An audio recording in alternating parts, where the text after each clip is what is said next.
सभी साथियों का इस लॉ चैनल पर स्वागत है। आज हम डिस्कस कर रहे हैं offences affecting the human body and specially offences affecting life. इसमें हम डिस्कस करेंगे section 299 Indian penal code culpable homicide. तो सर्वप्रथम जानते हैं कि कल्पेबल होमिसाइड का क्या अर्थ है। Culpable means punishable, homicide means, homicide जो है लैटिन वर्ड है, ये इसमें दो शब्द हैं, होमो एंड सीडा। होमो मीन्स ह्यूमन बीइंग, सीडा means killing, so human being killing. Culpable homicide means punishment for human being killing. और सेक्शन 299 जो है इसमें डिफाइन करता है कल्पेबल होमिसाइड को कि कोई भी व्यक्ति जो कि किसी ह्यूमन बीइंग की डेथ जो है वो कारित करता है इस इंटेंशन के साथ कि उसे या तो उसकी डेथ हो जाए या उसे ऐसी शारीरिक नुकसान हो जो कि डेथ में कन्वर्ट हो सकता है, और ऐसा नॉलेज रखते हुए that he is likely by such act is cause death. यहाँ पर हमें यह ध्यान रखना है कि जो वर्ड लाइकली है यही जो है हमें डिसाइड करता है कि ये कल्पेबल होमिसाइड है। लाइकली मीन्स यहाँ श्योर नहीं है वो, बट वो जो है उसका एक्ट जो है उससे डेथ काज हो सकती है, और with the knowledge that he is likely by such act to cause death, कि उसे नॉलेज है, ऐसा लगता है उसे कि जो है उसके एक्ट से डेथ काज हो सकती है, तो तब यह माना जाएगा कि उसने जो है offence of culpable homicide commit किया है। अब हम उदाहरण से समझते हैं। ये जो व्यक्ति है वो एक गड्ढे के ऊपर जो है उसको ढकता है, उसको इस इंटेंशन के साथ कि कोई स्पेसिफिक इंडिविजुअल, कोई व्यक्ति जो है उसमें गिरे और उससे जो है likely to be there cause believing the ground to be firm tread on it, की उसकी डेथ हो जाए। ऐसा उसे उसकी इंटेंशन है कि उस गड्ढे को ढकने से उसके ऊपर जो व्यक्ति चलेगा, अगर वो गिरेगा तो उससे उसकी डेथ हो सकती है गिरने से। तो हम यहाँ पर जो है ये मानेंगे कि उसने जो है offence of culpable homicide commit किया है। दूसरा उदाहरण लेते हैं। A by shooting at a fowl with intent to kill and steal it. एक व्यक्ति जो है एक मुर्गी के ऊपर जो है वो फायर करता है इस इंटेंशन के साथ कि उसको मार के उसको चुरा ले, लेकिन इस एक्ट में जो है उस झाड़ी के पीछे एक व्यक्ति, बी नाम का व्यक्ति जो था, जिसके बारे में कि ए को मालूम नहीं है, और जब ए जो है ये एक्ट करता है शूटिंग एट ए फॉल, तो वो गोली जो है उस बी नाम के व्यक्ति को लग जाती है। लेकिन यहाँ पर जो है ए ने अनलॉफुल एक्ट तो किया, वो कल्पेबल होमिसाइड गिल्टी नहीं है, क्योंकि उसकी कोई इंटेंशन थी ही नहीं बी को मारने की। वो उसके बारे में उसे कोई जानकारी नहीं थी कि ऐसा जो है डेथ काज हो सकती है।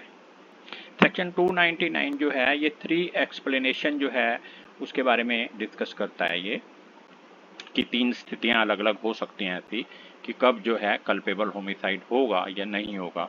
तो एक्सप्लेनेशन नंबर 1 क्या कहता है कि कोई भी व्यक्ति जो कि किसी दूसरे व्यक्ति को शारीरिक जो है चोट पहुंचाता है, और उस चोट की वजह से वो व्यक्ति पहले से ही किसी डिसऑर्डर से पीड़ित है, किसी बीमारी से पीड़ित है, या किसी शारीरिक अक्षमता से पीड़ित है, और उसके उस शारीरिक चोट पहुंचाने से जो है उसके डेथ जो है वो हो जाती है, और हालांकि वो पहले से ही डिसऑर्डर या डिजीज या किसी जो है शारीरिक अक्षमता से पीड़ित था, लेकिन उससे जो है वो उसकी डेथ जो है वो एक और शीघ्रता से कारण बन जाता है उसके डेथ होने का। तो ऐसा जो है माना जाएगा कि उसने उसका जो है वध किया है, उसकी डेथ कॉज की है। एक्सप्लेनेशन 2 क्या कहता है कि जब कोई व्यक्ति जो है किसी शारीरिक जो है नुकसान से किसी व्यक्ति की डेथ को कारित करता है, तो वो जो शारीरिक नुकसान है, चाहे उसमें जो है अगर उसने उसको चोट पहुंचाई थी और उसको प्रॉपर जो है रेमेडीज या स्किलफुल ट्रीटमेंट मिल जाता तो भी उसकी जान बच सकती थी, लेकिन ऐसा हो नहीं पाया, तो भी माना जाएगा कि उसने उस व्यक्ति की डेथ जो है वो कारित की है। एक्सप्लेनेशन 3 क्या कहता है the causing of the death of a child in the mother's womb not homicide, कि अगर मदर वॉम में जो है जो बच्चा है अगर उसकी मृत्यु कारित हो जाती है तो वो जो है होमिसाइड नहीं माना जाएगा। लेकिन ये कल्पेबल होमिसाइड हो सकता है लिविंग चाइल्ड के केस में। और लिविंग चाइल्ड का केस क्या है कि मदर वॉम्स में जो है बच्चा अगर बाहर आया, चाहे उसने ब्रीथ नहीं किया, चाहे वो कंप्लीटली पैदा भी नहीं हुआ, लेकिन उसका कोई बॉडी पार्ट बाहर आ गया और तब उसकी मृत्यु कारित हो जाती है किसी व्यक्ति से, तो वो कल्पेबल होमिसाइड का जो है ऑफेंस माना जाएगा। मीनिंग ऑफ होमिसाइड हम पहले ही डिस्कस कर चुके हैं कि homicide is the killing of human being by a human being. It में इधर हाँ ये जरूर है कि ये लॉफुल भी हो सकता है और अनलॉफुल भी हो सकता है, इसे हम बाद में पढ़ेंगे। लॉफुल होमिसाइड को डिस्कस किया गया है जो कि चैप्टर 4 इंडियन पिनल कोड में, जहाँ जर्नल एक्सेप्शंस हैं, जहाँ डिफेंसेस हैं कि किन परिस्थितियों में उनको डिफेंस मिलता है मारने पर भी, जैसे कोई लीगल ड्यूटी कर रहा हो या मान लो सेल्फ डिफेंस में किसी व्यक्ति ने दूसरे व्यक्ति को जो है मृत्यु कारित कर दियो, वो जर्नल एक्सेप्शंस में आते हैं, वो हम डिस्कस करेंगे बाद में। अभी हम बात कर रहे हैं कि अनलॉफुल होमिसाइड्स क्या होते हैं। लॉफुल होमिसाइड्स हम बाद में डिस्कस करेंगे जर्नल एक्सेप्शंस में। अनलॉफुल होमिसाइड क्या हो सकते हैं? अनलॉफुल होमिसाइड जैसे सेक्शन 302 में मर्डर, सेक्शन 304 में culpable homicide not amounting to murder, and section 304A causing death by negligence, section 305, 306 suicide, ये सभी अनलॉफुल होमिसाइड हैं, यानी कि इलीगल मानववध हैं। असेंशियल ऑफ कल्पेबल होमिसाइड क्या होते हैं? सर्वप्रथम कि जो ये डेथ है ये किसी ह्यूमन बीइंग के द्वारा होनी चाहिए, causing of death of A human being, किसी मानव की हत्या होनी चाहिए और मानव के द्वारा होनी चाहिए।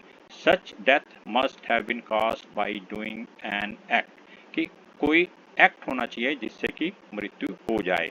और ये एक्ट जो है वो कैसा होना चाहिए, उसमें क्या बात होनी चाहिए उस एक्ट में? तो एक्ट में इंटेंशन ऑफ कॉजिंग डेथ होनी चाहिए और with the intention of causing such bodily injury, ऐसी शारीरिक जो है उसको चोट पहुंचे जो कि लाइकली टू कॉज डेथ, की मतलब संभावना हो सकती है उससे डेथ होने की। और ऐसी नॉलेज भी होनी चाहिए डूअर को, ऐसी की संभावना है कि वो जो एक्ट कर रहा है उससे डेथ जो है हो सकती है। लाइकली वर्ड का ध्यान रखना है हमने, लाइकली मीन्स संभावना है ऐसी, वो श्योर शॉट नहीं होता। उसका जो है कोई ऐसी जो है इसमें इंटेंसिटी की बात है कि इतनी उसकी कोई तीव्र ऐसा उसके अंदर वो नहीं है कि उसको जो है उसको मार ही देना है उसको, यहाँ वर्ड है लाइकली मीन्स संभावना है। अब हम डिस्कस करते हैं एक केस लॉ को, Vineet Kumar Chauhan versus state of UP.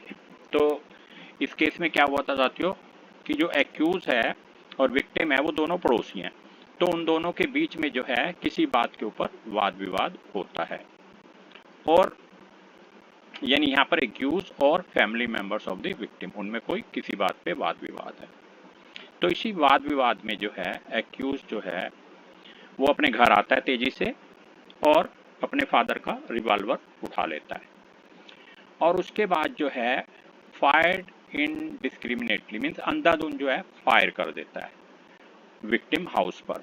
और विक्टिम जो है उस टाइम क्योंकि स्थिति ऐसी थी झगड़े की, तो विक्टिम जो है अपना दरवाजा बंद करने की कोशिश कर रहा है, लेकिन इसी बीच में जो है वो बुलेट जो है उस विक्टिम को जो है लगती है और वो उसकी मृत्यु का कारण बन जाती है। तो इस केस में ये पाया गया कि जो एक्यूज है उसे ये माना जाएगा कि उसे ये नॉलेज थी कि जो रिवॉल्वर के इस्तेमाल से जो है वो संभावना है कि किसी की मृत्यु हो जाए, जब वो रिवॉल्वर से जो है वो फायर करेगा और उस फायर से किसी की मृत्यु हो सकती है, ऐसी तो नॉलेज थी उसे। तो इसलिए उसको जो है कन्विक्ट किया गया under section 299 but not under section 300 of Indian penal code, जो कि मर्डर के बारे में है। यहाँ क्योंकि यहाँ पर संभावना है, ऐसा जरूरी नहीं है, संभावना है उसके एक्ट से मृत्यु हो सकती है, इसलिए उसे गैर इरादतन हत्या यानी कल्पेबल होमिसाइड में कन्विक्ट किया जाएगा।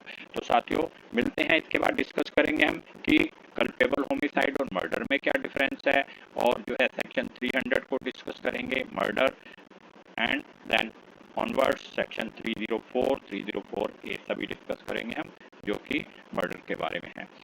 धन्यवाद, मिलते हैं, नमस्कार।